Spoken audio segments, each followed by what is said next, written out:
Don't tell me you're going to use that as the thumbnail, because that really would be misleading. Yeah, that really would be clickbait. I'm not using that as the thumbnail, but we are talking about Homicide, and so we have 2 new characters in this episode. There's one of them, and here's the other one. Now that looks like Michael Michelle. I have to click over and see what you're showing. Yes, that is what that looks like. What is her real name then? I mean, is that just a typo? I don't think it's a typo, no. Right, but is her name pronounced Michelle? Or... I do not know. I've never heard anyone pronounce her name out loud. Right. So you know as much as me on that. Now, I initially thought with from this that's a good pose, but I was a little bit disappointed by the actor. But enough of that. We'll go over to Jeff, where he will give us an overview of what's going on in this episode. So we're beginning Homicide: Life on the Street, Season 7, Episode 1, entitled La Familia, which originally aired September 25th, 1998 on NBC.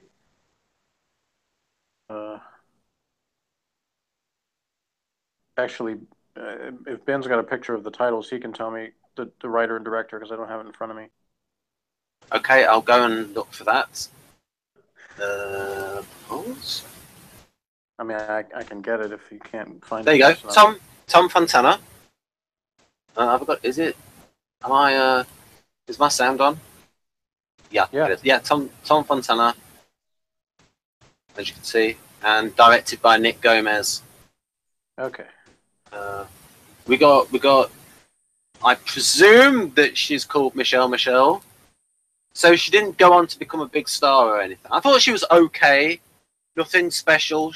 I think Callie Thorne's a better actress. I think. So Bayless returns to duty to discover the bosses have renovated the squad room in an attempt to make everyone forget the tragedy of last May. Guardian Ballard have also returned, and Ballard debates about whether she should ask Falzone to the lodge party. New detective Renee Shepard tells her to go for it. Seizing the opportunity, Lewis goes for it and asks Shepard to the party. It seems that he and Barbara have separated and are on their way to divorce, which he already said before. But anyway, meanwhile, Falzone speculates if he should ask Shepard to the party. The first case Bayless catches, partnered with Munch, involves the dismembered body of Angelo Faltisto, a friend of G's cousin Mario Giardello. Stivers and Falzone's case is similar. Leo Grimaldi, another friend of Mario, is also found dead. Question Mario, he finds Mario's body in the same condition as that of his friends. G's estranged son, Mike Giardello, an FBI agent in Arizona, returns for the funeral. Mike asks Falzone, who initially declines, if he can help with the investigation. Mike discovers an old family secret is the key to the murders, that key having been just released from prison. Mike's surveillance of the key's offspring reveals that they are involved and they are arrested. However, even with all the evidence, nobody's talking. Danvers can only assure that 2 of the 3 murders can be closed with convictions. The Giardello case remains open. Mike and G work on reducing the strain in their relationship, and Mike decides he's going to ask the FBI for a transfer that will get him back to Baltimore. Actually, I don't think he actually said that in this episode, but he sort of implied he was considering it. Anyway, the other thing this doesn't say is that the murder was actually the daughter, or at least it was for at least one of them, possibly all 3 of them. And the brother was just sort of the cleanup man or the accomplice. And that it was basically over something where their father had been sent to prison over shady dealings that Mario had actually been involved with, but decided to turn on the other guy. So that's why there was that vendetta after all those years. But the father was incapacitated, so his kids had to carry out that part of it. So anyway, what do I think? Okay. I think that this story had so much potential because we all like G, and he's such a good actor, and it's like this should have been a great episode for G in terms of like some really good acting and stuff. But you see, you had the bit of the problem that you had to sort of like have scenes dealing with these two new characters. And yes, one of them is related to him. But it's like that's, you know what I mean? It's almost like do it as a two-parter, or try to have like another story where you can like introduce, this taller cop. Let's go back to her. Let's see the two of them walking in. What's the name of this tall one? Jeff? Renee Shepherd. Renee Shepherd, right.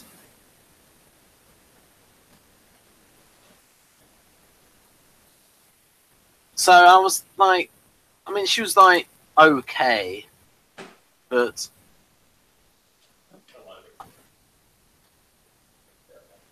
it's... Ballard's the hotter one, though, you can see in that picture. Yeah, I like Ballard more. Maybe I'm just biased against, in favor of short chicks, but, Well, maybe curvier chicks as well, but... Yeah, both. Yeah. Morgan said biased to girls that actually look better. Yes. Yes. We don't always agree on that, though, on what looks better. So. Yeah. I mean, I've frequently met now. In case people, this is the Shannon Worry I've mentioned in previous episodes. But the bit there's some good lines. Like for instance, when you had Shepard with. The little bit of like a few lines from like Lewis when he's talking about do not affix it to the wall. I love the word affix, something like that. Those kind of like little bits of banter. I was just like, it was almost as if, and I don't know if you had the same thoughts, Jeff, that as a script editor or story editor, as they call it in the United States, like if you were like handed this story, would you have thought like, yeah, but this is good, but this could be done so much better. Like, so do you think that? Do you think that there are certain changes you would make to make this story better? Oh, sure. Such as? Well, I mean, I'd have to look at it and think about it to really come up with specifics. There's nothing that really jumps out at me like this, Well, I mean, I guess I've said before, again, it's the funny thing is I come off sounding like I don't like Falzone, and I'm not as much like, I'm not like those alt-TV homicide people that hated Falzone. I don't. It's just there's other characters more interesting than him, so I would focus less on him than they do. So I would have had more Munch, less Falzone. That's just sort of in general in every episode. I don't know. I mean, occasionally I might feature Falzone, or there's certain ways where it seems like he makes more sense, like, in the episode where he was, like, hanging out with that kid that's parents had gotten killed, or there's a episode later in this season that I won't spoil the thing, but there's a good reason Falzone is in that story, and it makes sense. He actually offers something that's a unique perspective. In this one, he really didn't. There wasn't anything that he did that couldn't have been handled. Honestly, I probably would have not had Falzone and Stivers catch the other case and just had, Munch and Bayless be handling everything. I think that would have been better. And the thing about Little G is that I was just thinking about when I was before I started the season, when I was reviewing it, is that initially I didn't like his character that much, but at the end I felt like I ended up feeling for the character and thinking that they didn't utilize him as well as they could have. And the funny thing is, by the end of the season, it felt like he'd been there longer than a season. So when I was looking at this, I'm like, oh, he really wasn't introduced until season 7, because it felt like he'd been around longer than that, because even though he was mentioned in previous seasons, they'd never had him on screen before. But so that the fact that I felt like the character sort of could endure made me think that there was potential, like you said, for the character, and they just didn't handle it very well. So I think I said before we even started this season that my view of the final season is kind of missed opportunities. They still had a good cast, and they had some core characters that they really didn't utilize as well as they could have. So yeah, I definitely felt that the case about this episode. Um, there is definitely a sort of a jolt kind of feeling of the fact that the squad room's all different. They have the different box and all this stuff. It doesn't feel like the same place, but you still have some of the same characters and some of them being the same as they always have been. So there's good points and bad points to that. But yeah, there's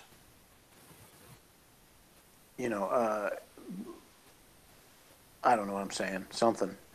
Yeah. I think it's like, it's G. He's such a good actor. It's like, cut some of the other stuff out and focus more on G. That's what I'm sort of wanting. I'm wanting more G-ness to this episode because he's such a good actor. I mean, they had the scenes with him and his son, and then with the other relatives. I thought all of them were pretty well cast as well. The other relatives that he talked to and stuff. So all that part was fine. But yeah, when you said something about making it a two-parter, I actually had forgotten. For whatever reason, I was thinking that this one was a two-parter because I probably just getting mixed up from the fact that like 2 out of the last 3 seasons, or 3 out of the last 3 seasons before this had started with two-parters. So I kind of felt like that was going to happen again. It'd been a while since we hadn't had a multi-part beginning to the season. So, and it sort of is in a way, in a sense, it goes back to, again, the thing with the final season is there's some things that actually harken back to the beginning of the show, and some are very intentional sort of ties to it because they knew it was probably their final season, so they some things kind of come full circle. And one of the ways that is the first season was very like episode to episode. It was kind of like the story continued, and you didn't have to say this is a 2-parter or a 3-parter because the story sort of continued through the next episode. And that happens in this season with the stories that are continuing. They just sort of flow into the next one, so you don't really have to have, the main case that's being dealt with doesn't necessarily continue to the next episode, but the other stories involving the squad do. So, which I actually kind of like better than necessarily having like a designated thing. Okay, this particular case is going to be like a 2-part or 3-part thing to solve it or whatever. But I like the way they did it the previous season with Blood Ties, where they had some stuff that was continuing throughout the 3 parts, but then they introduced a new case in each one as well. So I kind of liked that. But anyway, so yeah, this is another one where I feel like this isn't the episode to like introduce somebody to Homicide with, because I'm like, it doesn't showcase the best of Homicide, but it's certainly not the worst either. And it has plenty of good things in it. But yeah, I think the credit I'll give them, the reason I think I give this as high a score as I'm going to, is that despite the fact that there's obviously changes in the squad since we left off in the last season, I didn't find myself watching this and thinking, oh, this would be either this is missing Pimbleton or it's missing Kellerman. Like I didn't think, oh, and because of that, it makes me think they were able to at least effectively do a good enough job of making the episode interesting that I wasn't like longing for somebody that wasn't there. And I think that there were episodes in the past that didn't have Pimbleton in them, so it's not like he was in every episode or was involved in the story of every episode. So it's not like that never happened before. The real sort of test of that will be like how many episodes into the season can you go and is there a point you start thinking, man, I wish Pimbleton was going to come back, But anyway, I didn't feel like that with this one. I'll say that. Oh, it's tricky. You see, some of the things with the Homicide episodes is it depends what mood I'm in as I'm watching it. And I just felt just this sense of, this is a G story. I've been asking, like, in previous episodes, oh, I'd like to see more stories about G and his family and find out more about him, and because he is such a good actor. It's like,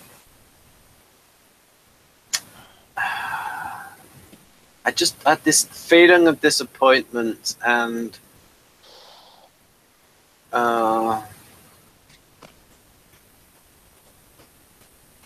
almost as if there were, like, the main story got compromised by this stuff with this new character, this new female character. Wow. Yeah, I can't. I guess I can't really entirely agree with you on that, because I felt like maybe if they'd focused more time on that, then I would have felt that way. But to me, it was like it wasn't enough that I felt like, oh, this is terrible. Get on with it. Back to the other story. I felt like it was probably just enough of that. Any more than I would have felt that way. But the amount there was, I'm like, yeah, it makes sense. There's not like, it wasn't like they spent a huge deal of the episode on that. It was just sort of weaved in between everything else that was going on. Well, I mean, and I liked that the picture you got right there. Yeah, I liked the disinterested wife and the couple that's married but not having anything in common, thing. I enjoyed that because it was realistic, I thought it was her sister at first. I thought it was his sister at first. No, that's his wife. Yeah. And they make fun of that because as soon as he sees Billy Lou, who he's got the hots for, then he forgets his wife's name because she says, "Are you here with?" She says his wife's name, and he goes, "Who?" Yes, I also forgot her name. Yeah. Oh yeah, I thought at this point, like, maybe he would gonna hit Munch, because I thought Garty might want to hit Munch. Well, they've already come close to coming. Yeah. So stay tuned because they might again. Over fighting over. Yeah. Billy Lou. All I'll say about that is stay tuned. There's more fireworks to come in that situation. I think what also led to a little bit of disappointment in this episode is that it's the quality of the acting of the two new thespians. They're just not quite of the same caliber as the top. See, I think Giancarlo Esposito is really good. I think the character is not well conceived, and that's what the problem is. Less his acting than it is that, because I've seen him in other things where he was really, really good. So I think this was a character that just wasn't fleshed out very well. And I think they kind of expected him. Maybe they're like, "You're a good actor, make something with this," and then it was hard to do because the character just doesn't have a lot to grab onto. Yeah, there are some actors like that who need a good part. Yeah, I mean, when there was several months ago, I watched the NYPD Blue episode. Actually, I think he was in 2 episodes where he played a snitch. Basically, he was like a part-time drug dealer dude, but he was like an informant for the police who ends up getting killed, and he was really good in that. And that was actually that story was actually written by David Mills and David Simon. So, the only 2 people who wrote for both Homicide and NYPD Blue. Ooh. So, is there anything worth commenting on in terms of the names on this board? Well, we once again have the reminder that that the Sloan case was in fact not Bayless's dream, unless we're still in Bayless's dream and it never ends. Which when we get to the end of the show entirely, after we've seen the movie, I may make a case for the entire rest of the series being Bayless's dream, and that being a good thing, but we'll see. Because there's one story choice that they make at the end that I really don't like, but I'll get to that later. Next spring sometime when we get to that. Right. But yeah, it's there's ones on here that I can recognize if we start really trying to think back, but nothing that really jumps out at me besides Sloan because it's in a different color. Yeah. But I mean, did we have Gaynor under Bayless? That was the one that they were trying to solve when they ended up arresting the guy who had all the drugs in his trunk. They got the commendation for the drug bust, but they still haven't actually found the suspect that murdered Gaynor. What about that? The one up there that says like Ridey. Yeah, I don't remember that one.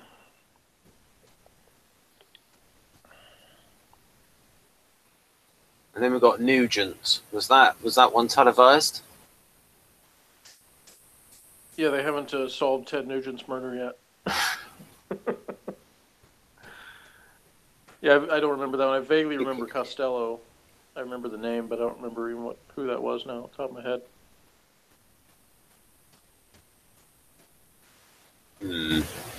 It is the one realistic thing I noticed, though, is, of course, we have Bayless was shot and was out of commission for months, and you see that displayed there because his last case before this episode was at 114, and then the next one is 197. So it's been there's been quite a few murders in between, and you see that the caseload of some of the others has been higher. Same thing with Gardy. He's 123 to 192, so he was out for quite a while too.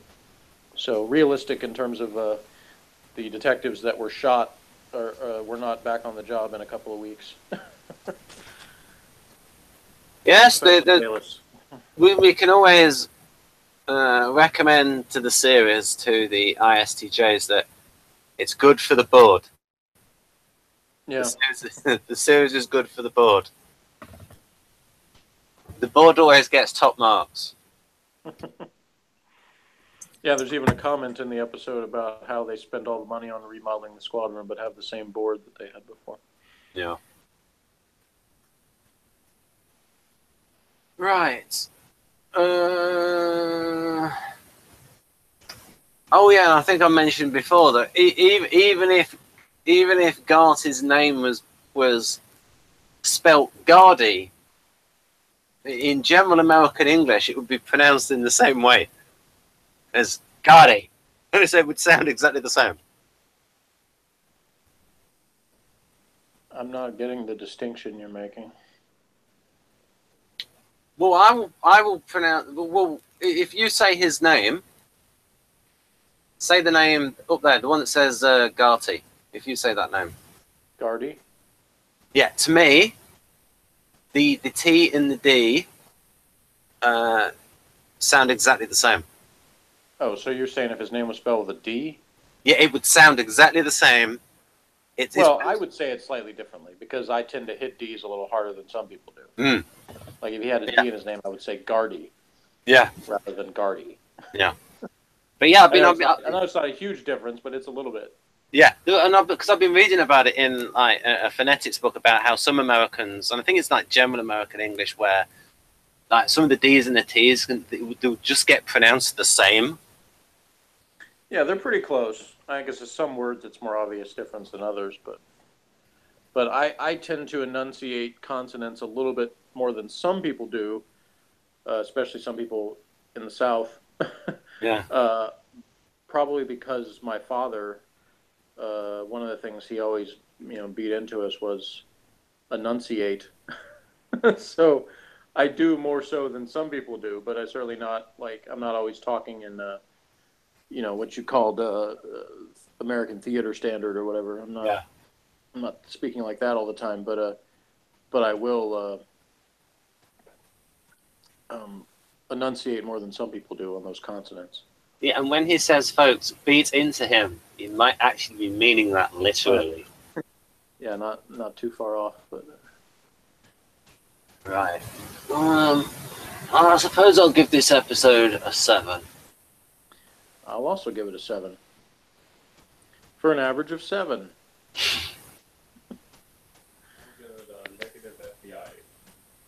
Morgan gave it a negative FBI agent. Well, that's fair enough. So, I'm just checking what next week's episode is.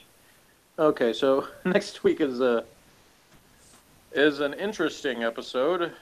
Maybe some of the people with certain weird fetishes will be into it. It's called Brotherly Love. It's not about Bayless, is it? No, not really. Alright. Right, okay. Anyway, yeah. Join us next time for Brotherly Love. Bye-bye, folks. Bye.